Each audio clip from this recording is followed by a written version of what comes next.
Шаршембек Абдыкеримовдун 10 миллиард сомдук мүлкү мамлекетке өткөрүлдү. Аю холдингдин ээси Шаршембек Абдыкеримов тарабынан мамлекеттик органдарга берилген жасалма каржылык документтерди пайдаланып, кылмыштуу кирешелерди адалдоо фактысы аныкталгандыгын УКМК кабарлады. Акыркы убактарда кустуруу операциясынын негизги аткаруучулары болгон Атайын кызматтын маалыматында Абдыкеримов узак убакыт бою милдеттүү салыктарды, социалдык жана башка төлөмдөрдү төлөөдөн качып жүргөн. Андан сырткары мүлктү башка адамдарга каттатып, жасалма отчетторду тапшырып турган.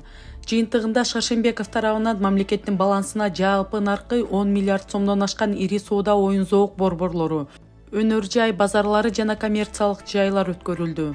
Буга чейин Аю холдинг компаниясынын негиздөөчүсү Шаршембек Абдыкеримовго кылмыштуу топту каржылоого байланыштуу кылмыш иши козголгон. Аю холдинг мындан 20 жылдан ашык мурда негизделген.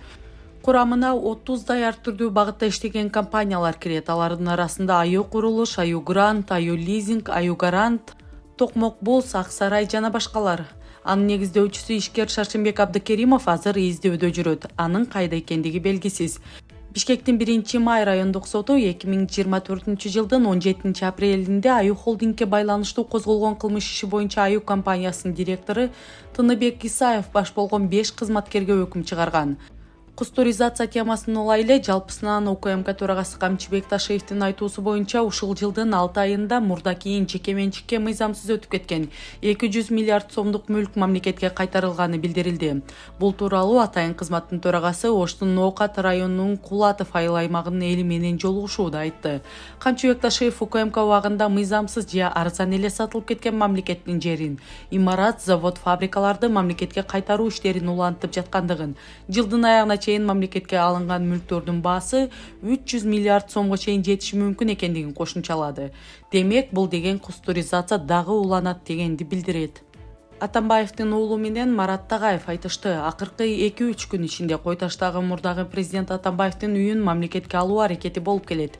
Анда шаардык соттун чечими чыга электигине карабай Атайын кызматтын өкүлдөрү келип, үйдөн Атамбаевдин үй бүлөсүнө тиешелүү буюмдарды алып чыгышкан. Бул боюнча Атамбаевдин уулу Социал-демократтар партиясынын мүчөсү Кадырбек Атамбаев үн салып, ал жалгыз гана өздөрүнүн эмес, жалпы өлкө боюнча кызыл китеби бар болуп туруп, мүлкүнөн ажырап аткан жарандар менен тагдырлаш экендигин жазган. Ал эми Атамбаевдин жубайы Раиса Атамбаева да пикирин айтып, бул Садыр Жапаровдун Атамбаевга карата Бакиев менен кол алышпай койгондугу жана Дубайдагы жолугушууну айтып чыккандыгы үчүн жеке өчүү экендигин белгиледи. Буга жооп кылып, эч кандай тиешеси жок Маданият министринин орун басары Марат Тагаев Facebook баракчасында мындай деп жазды. Атамбаев жана анын үй бүлөсү саясатта тарыхый эпитеттерди мисал келтиргенди жакшы көрөт. Бакиев менен Жээнбековду кокон бийлигин орнотуп жатат деп келсе, Раиса Атамбаева кайрылуусунда өзүн Манас өлгөндөн кийин ордосу талоонго түшкөн Каникейге салыштырыптыр. Булардын риторикасы боюнча Кадыры Семетей окшойт. Мен Кадыр Атамбаевге кайрылгым келет. Атасы баласы үчүн, баласы атасы үчүн жооп бербейт деген принцип бар.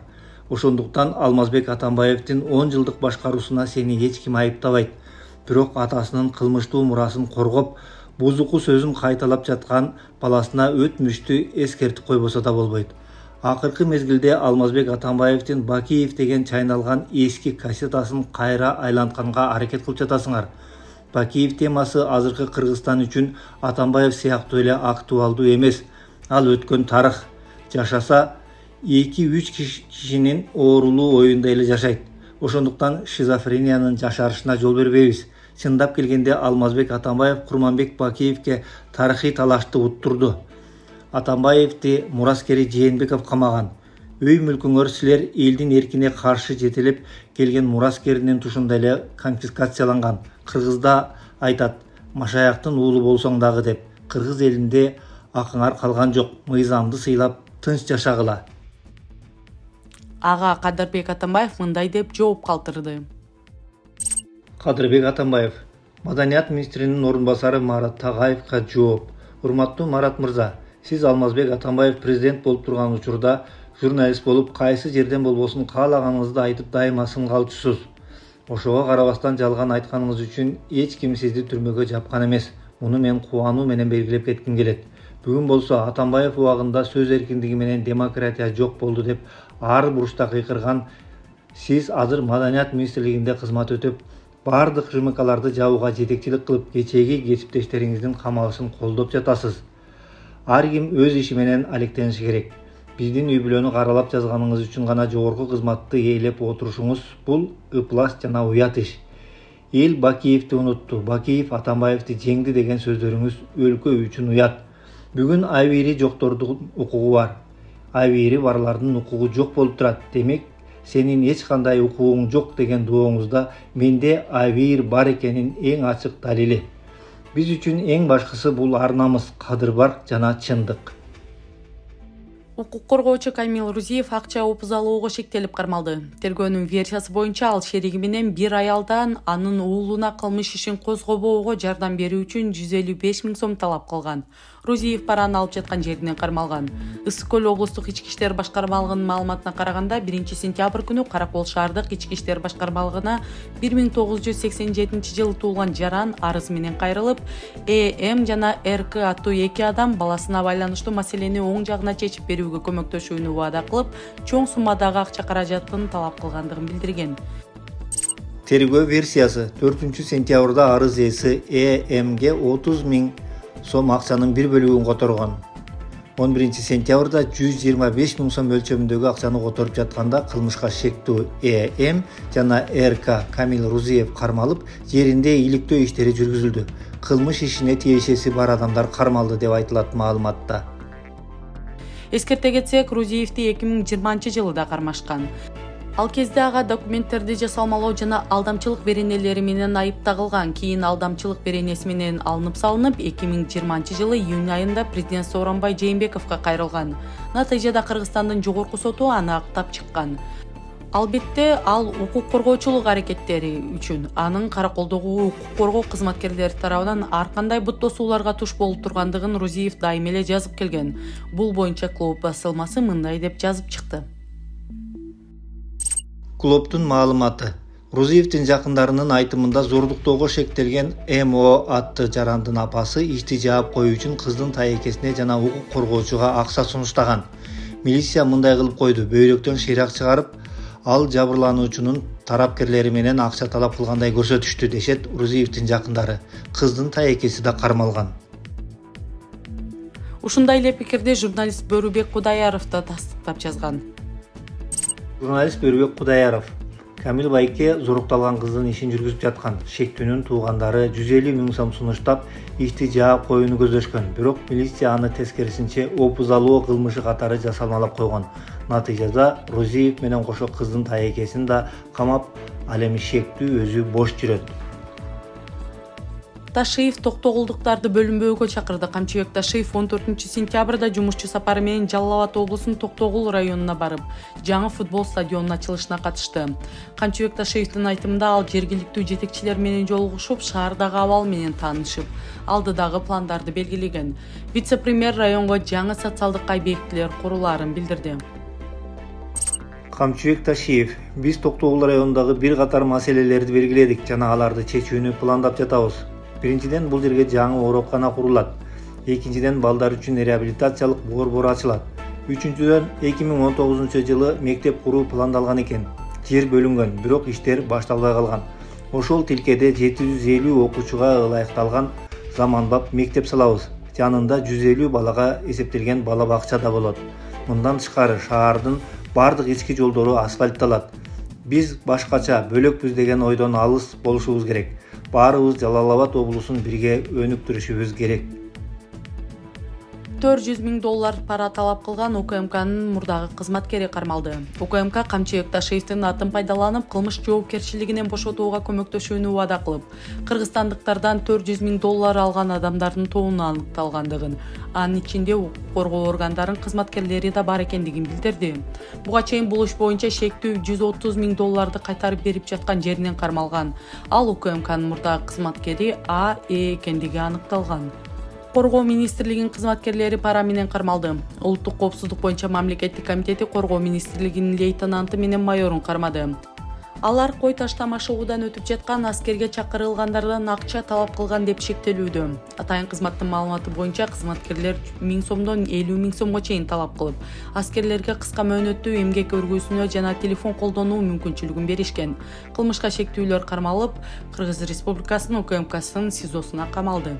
Бандиттер коркуткан министр ыйлап келди. Камчыбек Ташиев. УКМКнын төрагасы Камчыбек Ташиев Ош облусунун Оокат районунун жашоочулары менен жолугушуу учурунда өлкө аймагында мыйзамдагы уруу, смотрящий, положенец жок экендигин айтты.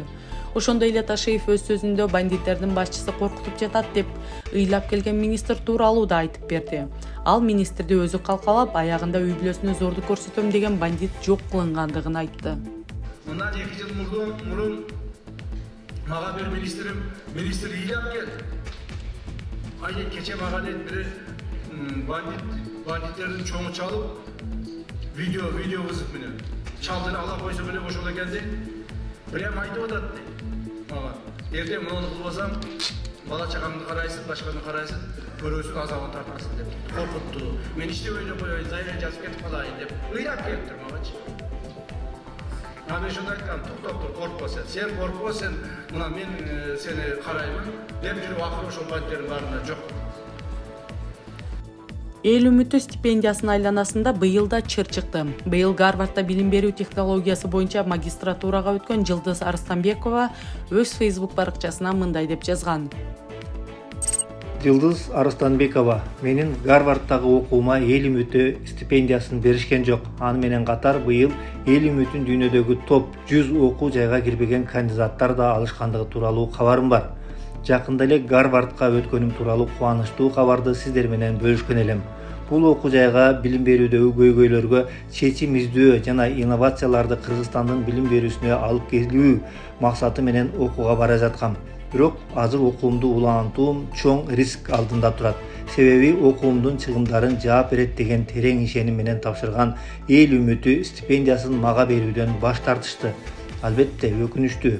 Быйыл эл үмүтү кимдерге кандай критерийлер менен берилди? Өткөн кандидаттардын окуу жайы кайсы рейтингде турат? Кандидаттардын коом үчүн жасаган кандай иштерин билебиз? Баардыгы ачык жана адилеттүү өтсө деген изги тилек. Ал эми министрлик бул боюнча маалымат берип, 2025-26 окуу жылына кабыл алууда Үмүт Edu.gov порталына жалпы 87 адам катталгандыгын, алардын ичинен документтерин таптакыр жүктөбөгөн же билим берүү уюмунан кабыл алгандыгы тууралуу тастыктоосу жок, илимий изилдөө иштерине тиешелүү документтери жок 48 арыз кабыл алынган эмес. 87 талапкердин ичинен республикалык комиссиянын кароосуна 39 арыз жөнөтүлүп, анын 30-у канааттандырылды.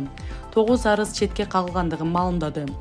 Эске салсак, бул стипендия дүйнөнүн QS World University Rankings жана Times Higher Education рейтингтерине алдыңкы 100 университетине өткөн 50 магистрант, докторантка берилет. Акчанын көлөмү тандалып алынган университетке жараша аныкталаары жана жыл сайын $50,000 ашпоого тийиш экендиги айтылган. Сурабалдиева студенттерге билим берүү үчүн пайызсыз насыя берүүнү сунуштады. Депутат Эльвира Сурабалдиева студенттердин жордордо билим алуусу үчүн пайызсыз насыя берүүнү сунуштоодо. Ал окуу жайларда контракттын баасы кескин кымбаттаганына байланыштуу карапайым жарандар үчүн билим алуу мүмкүнчүлүгүн кеңейтүү керек деп эсептейт. Бул үчүн жок дегенде пайызсыз насыя берүүнү сунуштады.